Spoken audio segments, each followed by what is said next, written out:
গর্ভাবস্থায় শীতে যে ৩টি ভুল মারাত্মক ক্ষতি করতে পারে, আজই জেনে সতর্ক হন। ১. ঠান্ডা পানি বা আইস কোল্ড ড্রিঙ্ক বেশি খাওয়া। এতে হঠাৎ সর্দি, কাশি, জ্বর, গলা ব্যথা হতে পারে, যা বেবির জন্য ঝুঁকির কারণ হতে পারে। ২. শরীর গরম রাখায় অবহেলা। শীতে পাতলা কাপড় পরা বা পা মাথা ঢেকে না রাখা ঠান্ডাজনিত ইনফেকশন, শ্বাসকষ্ট, হাইপোথার্মিয়ার ঝুঁকি বাড়ায়।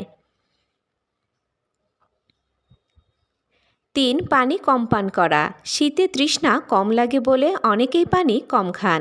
এতে ডিহাইড্রেশন, ইউরিন ইনফেকশন, এমনকি প্রিটার্ম লেবার পর্যন্তও হতে পারে। শেষ কথা, শীতে প্রেগনেন্ট মায়েদের বেশি সতর্ক থাকতে হবে।